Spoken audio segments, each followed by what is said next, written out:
इंशाअल्लाह ताला कायद अवाम शहीद जुल्फ़िकार अली भुट्टो को इंसाफ मिलेगा, हमें इंसाफ मिलेगा, इस मुल्क को, मुल्क के अवाम को इंसाफ मिलेगा।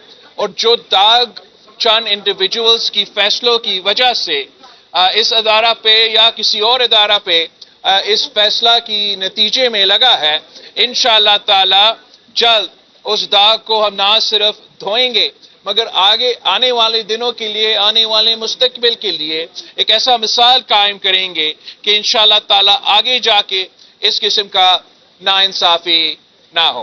पाकिस्तान पीपल्स पार्टी का तो ये मुसलसल कंसिस्टेंट अब 3 नस्लों से मौकिफ है कि हम तमाम पाकिस्तान के इदारे हम चाहते हैं कि वो अपने आईनी दायरे में रहकर काम करें और ये ही पाकिस्तान की तरक्की, पाकिस्तान की जमहूरी मुआशी तरक्की, हमारा वफाक की मजबूती की एक बहुत अहम एक स्टेप है। मगर हम ये कैसे करें? अगर हमने ये करना है, अगर आप चाहते हो कि दूसरे इदारे, चाहे वो हमारा जुडिशरी हो, हमारा एस्टैब्लिशमेंट हो या जो भी हो, कि वो अपने दायरे में रह के काम करे, तो सबसे पहले इस मुल्क के सियासतदान को ये फैसला करना पड़ेगा कि हम अपना सियासत के दायरे में रह के करें। अगर हम सियासत के दायरे से बाहर जाके अपने सियासत करेंगे, कभी कोई मेनाइंत की शक्ल में किसी एक इदारा पे हमला करेंगे, कभी किसी और वजूहात की वजह से इस इदारा पे हमला करेंगे, तो हम अपने दायरे पर नहीं, हम अपने सियासी दायरे में नहीं रह रहे हैं। और फिर हम ना जुडिशरी से ये उम्मीद रखे, ना मेरे मीडिया के दोस्त से ये उम्मीद रखे, ना किसी और इदारा से ये उम्मीद रखे कि वो अपने दायरे में रह के काम करेंगे। दूसरा हमने क्या करना है? एक तो अपना दायरे में रहना है, तो दूसरा हमें यह करना है कि सियासतदानों को यह फैसला करना पड़ेगा, यह तय करना पड़ेगा कि हम एक दूसरा का इज्जत करने शुरू कर देंगे। जब तक सियासतदान एक दूसरे की इज्जत नहीं करेंगे, मतलब बेसिक मैनर्स जो कि आपको बचपन पे सिखाया जाता है, हम वहां से शुरू होते हुए इस पॉइंट पे आ जाए कि इस मुल्क के सियासतदान इख्तिलाफात आपस के रखते हुए एक दूसरे की इज्जत नहीं करेंगे, तब तक आप ये उम्मीद ना रखें कि कोई और इदारा आपका इज्जत करेंगे। अगर हम ये बेसिक्स आपस में तय करें, आज तय करें, कल तय करें, तो मैं आपको बताऊं पाकिस्तान के बहुत ऐसे मसले हैं जो खुद ब खुद हल होंगे। मगर अगर हम सियासतदान अपनी जाती अना की वजह से, अपने आपस की लड़ाइयों की वजह से ये बेसिक कॉन्सेप्ट्स पे नहीं आएंगे, तो मेरे 3 नस्लें आगे भी ऐसी जो तमाशा चलता आ रहा है वैसे ही चलता रहेगा। पाकिस्तान पीपल्स पार्टी तो अगर सिर्फ अपने बारे में सोचते तो हम पता नहीं क्या क्या कर देते। हालात क्या है? एक तो मैं हुकूमत बनाने का पोजीशन में नहीं हूं, ना मेरा रिस्पॉन्सिबिलिटी है, मेरा नंबर्स ऐसे नहीं है, तो मैं ये कह सकता था कि मैं पूरा प्रोसेस से मैं तो लाताल्की का इजहार करता है, मैं अपने मेंबर्स को लेके नेशनल असेंबली में हम ओथ करेंगे और उधर बैठेंगे। क्या वो उस अमल का अगर मैं ये फैसला कर देता, तो फिर क्या जो आपने इश्यूज उठाए मुआशी बहरान के, रोटी कपड़ों मकान के, ये खुद ब खुद हल हो जाएंगे?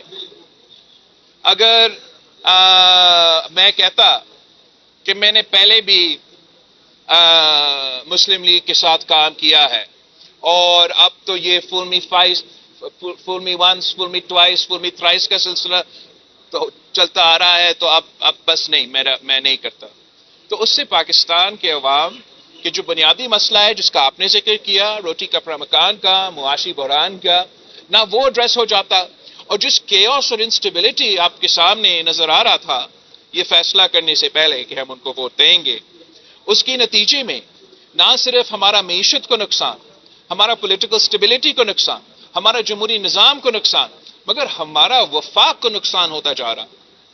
تو پاکستان پیپلز پارٹی نے فیصلہ کیا کیا؟ ہم نے فیصلہ یہ کیا کہ جو ہمارے پاس ووٹ مانگنے آئے ہیں ان کو چلے ہم جا کے ووٹ دیتے ہیں.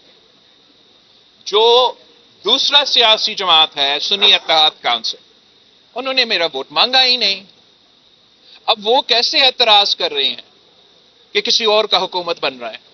خود کوشش نہیں کریں گے تو ان کا حکومت تو نہیں بنتا. ان کا اتنا اعتراض ہی نہیں ہے جتنا وہ سیٹس کلیم کرتے ہیں. تو اکیلا ہر صورت میں فیبری 8 والے، فیبری 9 والے جو بھی ہو، کسی بھی سچویشن میں وہ اکیلا حکومت بنانے کے پوزیشن میں نہیں تھے. انہوں نے خود یہ فیصلہ کیا کہ ہم سے بات نہیں کریں گے. تو پھر ہمارے پاس یہی آپشن ہے کہ جو بات کر رہے ہیں ان کو ہم موقع دیں کہ وہ پوری طریقے سے اپنا پالیسی پہ عمل درآمد کر کے نہ صرف ہمارا معاشی ایشوز کو مگر دوسرے ایشوز کا کوئی حل نکالے. اور پاکستان پیپلز پارٹی پارلیمانی نظام کو استعمال کرتے ہوئے جو ہمارا انپٹ ہے وہ ہم دیتے رہیں گے. ویسے ہم سنی اتحاد کونسل کے بہت شکر گزار ہیں کہ انہوں نے تو مریم نواز صاحبہ کو بھی ان اپوز چیف منسٹر الیکٹ کروا دیے ہیں. انہوں نے چیف منسٹر مراد علی شاہ صاحب کو اب تاریخ میں پہلی بار تیسری دفعہ جو ہے وہ وزیر اعظم بن رہا ہے، اس کا بھی وزیر اعلیٰ بن رہا ہے، تو اس کا مخالفت ابھی نہیں کی. اور اس لیے کہ میرے ووٹ بھی نہیں مانگے، مجھے کنونس کرنے کی کوشش بھی نہیں کی کہ میں شہباز شریف کو ووٹ نہ ڈالوں. تو میں سمجھتا ہوں ہمیں تو سنی اتحاد کونسل اور پی ٹی آئی کا شکریہ کرنا چاہیے کہ شہباز شریف صاحب بھی تقریباً ان اپوزڈ ہی ان کا پھر یونانیمس وزیر اعظم بنتا جا رہا ہے. اس صورتحال میں تو آپ بھی خوش ہو جائے، میں بھی خوش ہو جائے، میں اور کیا کہوں. صدر پاکستان کا امیونٹی ہوتا ہے. کافی ایسے کچھ کیسز ہے میرے خیال میں جو اب لیگل مسائل بنیں گے الوی صاحب کے. شروع تو وہاں سے ہوں گے جہاں اس رات الوی صاحب نے آئین توڑا اور ہمارے عدم اعتماد کے باوجود اسمبلی کو ڈیزالو کیا. اور اب جبکہ کانسٹیٹیوشن میں کلیئرلی لکھا ہوا ہے کہ ہر حال میں آپ نے یہ 29 فروری تک اسمبلی کو سمن کرنا ہے، اور عارف الوی صاحب آئین کو توڑتے ہوئے یہ اپنا فرض نہیں نبھا رہا ہے، تو امکان یہ ہے کہ نہ صرف وہ عدم اعتماد کے وقت آئین توڑنے والا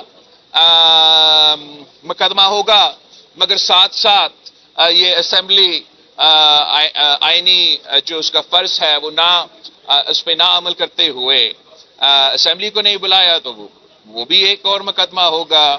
فرق تو اس سے حکومت سازی کے عمل پہ میرے خیال میں نہیں ہوگا، اس لیے کہ آئینی ذمہ داری ہے. اگر وہ آئینی ذمہ داری صدر عارف الوی پورا نہیں کرتا تو امید ہے کہ اسپیکر راجہ پرویز اشرف صاحب وہی آئینی ذمہ داری پورا کر دے گا.